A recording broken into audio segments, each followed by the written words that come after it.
नमस्कार दोस्तों, स्वागत है हमारे दिव्य दृष्टि ज्ञान चैनल पर। वीडियो अच्छी लगे तो लाइक करें और चैनल को सब्सक्राइब करें। मंगलवार का व्रत भगवान हनुमान को समर्पित है। इस व्रत को करने से भक्तों के सभी कष्ट दूर होते हैं और मनोकामनाएं पूरी होती हैं। मंगलवार व्रत की कई कथाएं प्रचलित हैं, जिनमें से एक कथा इस प्रकार है। मंगलवार व्रत कथा। एक समय की बात है, एक नगर में एक ब्राह्मण दंपत्ति रहते थे। वे दोनों बहुत ही धार्मिक थे, लेकिन उनकी कोई संतान नहीं थी। इस कारण वे बहुत दुखी रहते थे। ब्राह्मण हर मंगलवार को वन में जाकर हनुमान जी की पूजा करता था और संतान प्राप्ति की कामना करता था। उसकी पत्नी भी घर पर मंगलवार का व्रत रखती थी। एक दिन हनुमान जी ब्राह्मण की भक्ति से प्रसन्न हुए और उसे सपने में दर्शन दिए। उन्होंने ब्राह्मण से कहा कि उसकी पत्नी को एक पुत्र होगा। ब्राह्मण ये सुनकर बहुत खुश हुआ। कुछ समय बाद ब्राह्मण की पत्नी गर्भवती हुई और उसने एक सुंदर पुत्र को जन्म दिया। ब्राह्मण दंपत्ति ने उस बालक का नाम मंगल रखा।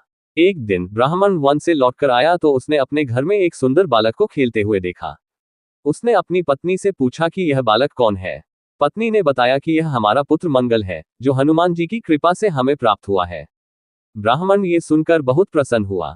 उस रात हनुमान जी ने ब्राह्मण को फिर से सपने में दर्शन दिए और कहा कि उन्होंने ही उसकी पत्नी को पुत्र का वरदान दिया था। उन्होंने ब्राह्मण को बताया कि जो भी मनुष्य मंगलवार का व्रत करेगा और इस कथा को पढ़ेगा या सुनेगा, उस पर उनकी विशेष कृपा होगी। इस कथा से हमें ये शिक्षा मिलती है कि हमें हमेशा भगवान पर विश्वास रखना चाहिए और उनकी भक्ति करनी चाहिए। जो लोग सच्चे मन से भगवान की पूजा करते हैं, उनकी मनोकामनाएं अवश्य पूरी होती हैं।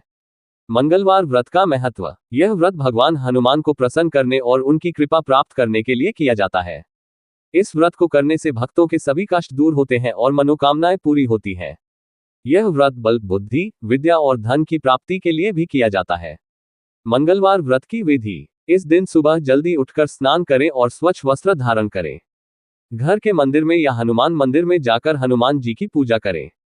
हनुमान जी को लाल फूल, सिंदूर, चमेली का तेल और गुड़ चने का भोग लगाएं। हनुमान चालीसा का पाठ करें और आरती करें। दिन भर व्रत रखें और शाम को फिर से हनुमान जी की पूजा करें। व्रत के दौरान फलाहार कर सकते हैं। अगले दिन सुबह स्नान के बाद व्रत का पारण करें। ये भी ध्यान रखें, मंगलवार के दिन मांस मदिरा का सेवन नहीं करना चाहिए। इस दिन किसी को अपशब्द नहीं कहना चाहिए और न ही किसी का बुरा करना चाहिए। अगर आप मंगलवार का व्रत रखते हैं तो इस कथा को अवश्य पढ़ें या सुनें। इससे आपको भगवान हनुमान की कृपा प्राप्त होगी।